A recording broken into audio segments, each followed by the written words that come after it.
મંચ ઉપર ઉપસ્થિત ભારતના લોકહૃદય સમ્રાટ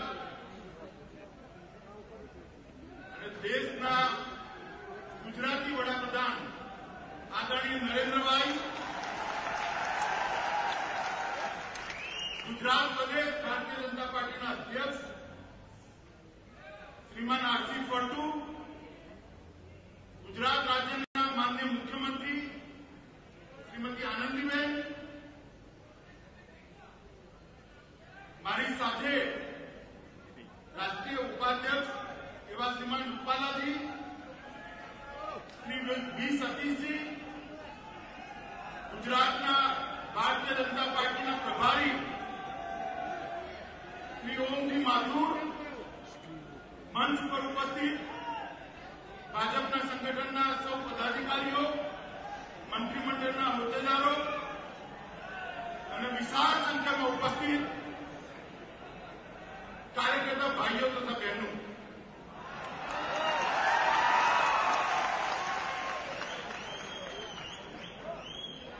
મિત્રો, આજે આપણા સૌ માટે ગૌરવનો દિવસ. ઘણા વર્ષોથી ભારતીય જનતા પાર્ટીનો નાનો કાર્યકર્તા જે ક્ષણની રાહ જોતો હતો, એ ક્ષણ જે વ્યક્તિના માધ્યમથી જે સિદ્ધિ આપણને મળી કે ભારતીય જનતા પાર્ટીનો વડાપ્રધાન પૂર્ણ બહુમત સાથે દિલ્હીમાં બેસે એવા શ્રી નરેન્દ્રભાઈ આજે આપણી વચ્ચે ગુજરાતમાં પહેલી વાર પધાર્યા છે. અને ગુજરાતીઓ માટે, ગુજરાતના કાર્યકર્તાઓ માટે વિશેષ ગૌરવનો દિવસ છે. કારણ કે નરેન્દ્રભાઈએ પોતાના જીવનનો બહુ મોટો કાળ ગુજરાતમાં પસાર કર્યો છે. નરેન્દ્રભાઈને અહીંયા બેઠેલા હજારો કાર્યકર્તાઓએ કોઈના સ્કૂટર પર જતા જોયા હશે, કોઈ સાબરકાંઠા કે મધ્ય ગુજરાતના નાનકડા ગામડાની અંદર કોઈ કાર્યકર્તાને ત્યાં ખાખરો ખાતા જોયા હશે, કાર્યાલયમાં સૂતા જોયા હશે, અથવા કોઈ કાર્યકર્તાની લિફ્ટ લઈને સંગઠન મજબૂત કરતા જોયા હશે. અનેક દિવસો સુધી, વર્ષો સુધી પહેલા રાષ્ટ્રીય સંસદ સંઘ અને પછી ભારતીય જનતા પાર્ટીની મજબૂતી માટે નરેન્દ્રભાઈએ પોતાના જીવનનો બહુ મોટો હિસ્સો ખપાયો છે. અને મને કહેતા જરા પણ સંકોચ નથી કે આજે મારી સામે જે કાર્યકર્તાનો વૈભવ ઉપસ્થિત છે, બેઠેલો છે, એમાંથી ઘણા બધા કાર્યકર્તાઓને આપણી વિચારધારા જોડે, ભારતીય જનતા પાર્ટી જોડે જોડવાનું ગૌરવ શ્રીમાન નરેન્દ્ર મોદીને મળે છે. મિત્રો, દેશમાં રાષ્ટ્રીય મહામંત્રી બન્યા પછી અને રાષ્ટ્રીય અધ્યક્ષ બન્યા પછી મારો દેશભરમાં પ્રવાસ થાય છે. અનેક જગ્યાએ ભારતીય જનતા પાર્ટીનું સંગઠન સરકારો પક્ષની અને વિપક્ષની બંને જોવાનો મોકો મળ્યો છે.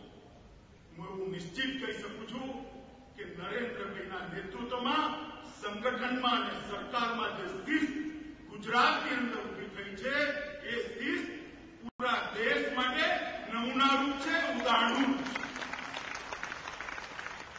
દેશભરની સરકારો અને ભારતીય જનતા પાર્ટીના સંગઠને નિશ્ચિત રૂપે ગુજરાતમાંથી કંઈ ને કંઈ મેળવીને આગળ વધવાનું રહેશે. એ પ્રકારનું એક કામનું નિર્માણ નરેન્દ્રભાઈએ અહીંયા ગુજરાતની અંદર કર્યું. અને ગુજરાતના 14 વર્ષના 12 વર્ષના મુખ્યમંત્રી કાળ દરમિયાન બંધારણની અંદર જ્યારે બંધારણ બન્યું ત્યારે એક ભાવના હતી કે આઝાદી શેના માટે, આટલો બધો પરિશ્રમ શેના માટે? દેશના ગૌરવ માટે તો ખરો જ, દેશના સન્માન માટે તો ખરો જ, દેશના સાર્વભૌમત્વ માટે તો ખરો જ, પરંતુ અંતતો ગત્વા દેશની અંદર કલ્યાણ રાજ્ય બનાવી છેવાડાને માનવીને 2 ટન ખાતો કરવા માટે આ સંઘર્ષ. અને હું નિશ્ચિતતાથી કહી શકું છું, મેં નરેન્દ્રભાઈની સાથે સંગઠનમાં પણ કામ કર્યું છે અને નરેન્દ્રભાઈની સાથે મેં સરકારમાં પણ કામ કર્યું છે.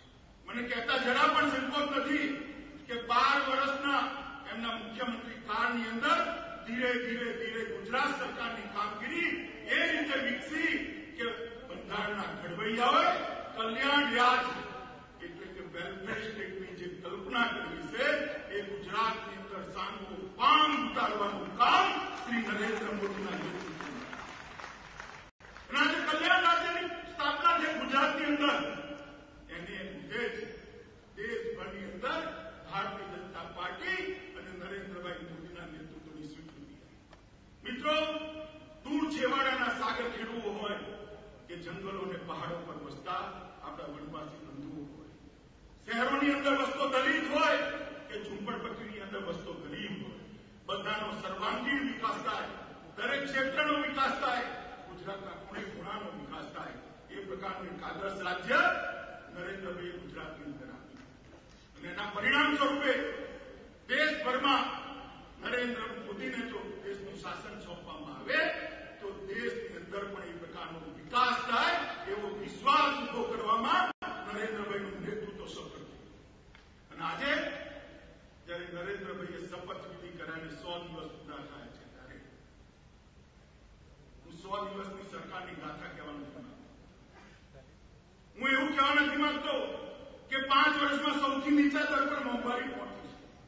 હું એવું કહેવા નથી માંગતો કે જનધન યોજનાના કારણે દેશના ગરીબને અર્થતંત્રની અંદર ભાગીદાર કરવાની શરૂઆત થઈ છે.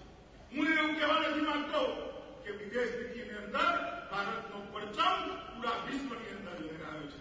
હું એવું કહેવા નથી માંગતો કે સીમાઓની સુરક્ષા અને સૈન્યને આધુનિક બનાવવા માટે 100 દિવસની અંદર સૌથી વધારે કામો થયા છે. હું એવું કહેવા નથી માંગતો કે રોડ રસ્તાની અંદર વિકાસ થયો છે. અનેક એવી સિદ્ધિઓ થઈ છે જે હું ગણાવવા નથી માંગતો. મિત્રો, હું એટલું કહેવા માંગુ છું કે આ 100 દિવસમાં દેશની જનતાનો એના નેતાની અંદર વિશ્વાસ દ્રઢ થયો છે. આ મોટા દેશની જનતાનો એના નેતા પર વિશ્વાસ દ્રઢ થયો છે. દેશની જનતાનો એની સરકાર પર વિશ્વાસ દ્રઢ થયો છે. દેશના નોકરશાહનો બ્યુરોક્રેટનો પોતાની સરકારની અંદર વિશ્વાસ થયો. અને વિશ્વાસનું જે સંકટ દેશની અંદર સર્જાયું હતું એ સંકટની અંદરથી નરેન્દ્રભાઈએ 100 દિવસના ઓછા સમયની અંદર દેશને બહાર કાઢવાનું એક ભગીરથ કાર્ય કર્યું છે. મિત્રો, આવનારા દિવસોની અંદર આ સરકારે જે શરૂઆત કરી છે, ગંગા શુદ્ધિની વાત હોય, નદીઓને જોડવાની વાત હોય, કૃષિ વિકાસ દર વધારવાની વાત હોય, ઔદ્યોગિક ઉત્પાદન વધારવાની વાત હોય કે મહિલાઓની સુરક્ષાની વાત હોય કે આંતરિક સલામતીની વાત હોય, દરેક ક્ષેત્રની અંદર એક રોડ મેપ બનાવવાનું કામ આ સરકારે 100 દિવસની અંદર પૂરું કર્યું છે. અને મિત્રો, એટલા માટે આ 100 દિવસની અંદર દેશની અંદર ભારતનો નાગરિક વિદેશમાં ક્યાંય પણ જાય તો ગૌરવથી છાતી કાઢીને કહી શકે છે કે હું ભારતનો નાગરિક છું. એવી પરિસ્થિતિ એ જમાનો તમને બધાને યાદ હશે કે દેશના વડાપ્રધાન, આયોજનપંચના અધ્યક્ષ અને દેશની અર્થનીતિ નિશ્ચિત કરવાના બધા લોકો આમ નજર બોલાવીને જોતા હતા કે અમેરિકા શું બોલે છે. યાદ હશે આપણને. અને હું એટલું જ કહેવા માંગુ છું, પરિવર્તન એટલું થયું છે કે દેશ અમેરિકાના વિદેશ મંત્રી અહીંયા આવીને કહે છે કે સબકા સાથ સબકા વિકાસ બહુ અચ્છી બાત. આ પરિવર્તન નાનું નથી. 125 કરોડની જનતાને ગૌરવ અપાવવાનું પરિવર્તન છે. અને આવનારા દિવસોમાં આ જ વાત ખૂબ આગળ સુધી જવાની છે. મને ખબર છે તમે બધા નરેન્દ્રભાઈને સાંભળવા આવ્યા છે. પણ એક વાત હું નિશ્ચિત કહીશ કે નરેન્દ્રભાઈ ભલે સાથીઓ પ્રત્યે કઠોર હોય, ભલે સંગઠનની અંદર સીટની બાબતમાં કઠોર હોય, ભલે જાહેર જીવનની અંદર ઉચ્ચ આચાર સંહિતાના અમલ કરવા માટે કઠોર હોય, પણ ગરીબ અને જનતા માટે એમના જેટલો સંવેદનશીલ નેતા મળવો. કાશ્મીરની ઘટના એનું તાજું ઉદાહરણ છે. કાશ્મીરની અંદર છેલ્લા 100 વર્ષમાં ના આવી હોય એ પ્રકારની આપદા આવી. અને આપદાની અંદર ભારત સરકાર જે રીતે અડીખમ પર ઉભી રહી. વડાપ્રધાન પોતે કાશ્મીર ગયા, શ્રીનગર ગયા, અને જે કાશ્મીરની ઘાટીની અંદર, શ્રીનગરની ઘાટીની અંદર સેનાને પથ્થર મારવામાં આવતા હતા, એ સેનાએ 2,84,000 લોકો સંવેદનશીલતા ના હોય અનેક વાતોમાં હું તો ગુજરાતમાં પણ જયારે મંત્રી હતો ત્યારે જોઉં નિર્ણય લેવાનો હોય ત્યારે મારું તારું કશું નતું હતું. ગરીબની વાત હોય, જનતાની વાત હોય, પછાત વિસ્તારની વાત હોય તો તરત કટાક્ષથી નિર્ણય થતો હતો અને દ્રઢતાથી આગળ. આ સંવેદનશીલતા હું માનું છું નરેન્દ્રભાઈ આપની બહુ મોટી મૂડી છે અને જનતાના પ્રત્યે, ગરીબના પ્રત્યે તમારી જે સંવેદનશીલતા છે એમાંથી જ આવો નિર્ણય ટપકે ઉભો થાય કે વડાપ્રધાન બન્યા પછી પહેલો જન્મદિવસ ઉજવવાની વાત હોય અને કોઈ નેતા કે લાખો કાશ્મીરીઓમાં મુશ્કેલીમાં હોય ત્યારે હું જન્મદિવસ ના મનાવી શકું, આવી અપીલ જનતાને કરવાનું જો કોઈને સૂઝે તો આ સંવેદનશીલતા. મિત્રો, આવનારા દિવસોની અંદર નરેન્દ્રભાઈ જોડેથી સમગ્ર દેશને તો બહુ મોટી આશા છે પણ દુનિયાને પણ બહુ મોટી આશા છે. કારણ કે 125 કરોડનો આ દેશ સૌથી યુવા દેશ છે, સૌથી મોટી લોકશાહી છે અને સૌથી મોટું વ્યાપારનું કેન્દ્ર છે. અહીંયા આગળ જો સુવ્યવસ્થા પણ થાય, અહીંયા આગળ જો વ્યવસ્થા ઉભી થાય તો દુનિયાના અર્થતંત્રને પણ મોટી ગતિ મળવાની છે. નરેન્દ્રભાઈ જોડેથી ખાલી ભારતને નહીં દુનિયાને પહેલા પણ સરદાર પટેલને વડાપ્રધાન બનવાની તક હતી, બની ના શક્યા. મોરારજીભાઈ બન્યા તો લાંબો કંઈક ટકી ના શક્યા. નરેન્દ્રભાઈ આજ અમે બધા મારા સહિત બધા ગુજરાતીઓ પ્રાર્થના કરે છે કે ઈશ્વર આપને લાંબો સમય કામ કરવાની તક આપે અને આપના માધ્યમથી દેશને આઝાદ કરવા માટે જે લોકોએ પોતાની જીવનના બલિદાન આપ્યા, જે લોકોએ પોતાના ઘર પરિવારનું કુરબાન કરી દીધા હતા, જે લોકોએ પોતાની કારકિર્દીઓને નોછાવર કરી દીધી હતી, એમના કલ્પનાનું ભારત બનાવવામાં આપણે સફળ થઈએ અને વર્ષોથી આપણે ભારત માતાને વિશ્વગુરુના સ્થાન પર જોવા ટેવાયેલા છે. ફરી એકવાર લાંબા ગુલામીના કાળખંડ પછી એવો સમય આવે કે આપના નેતૃત્વમાં ભારત માતા વિશ્વગુરુના સ્થાન પર બિરાજે.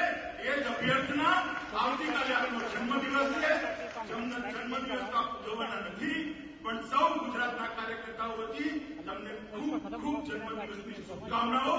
ઈશ્વર લાંબુ અને આરોગ્યપ્રદ આયુષ્ય આપે એવી શુભકામના.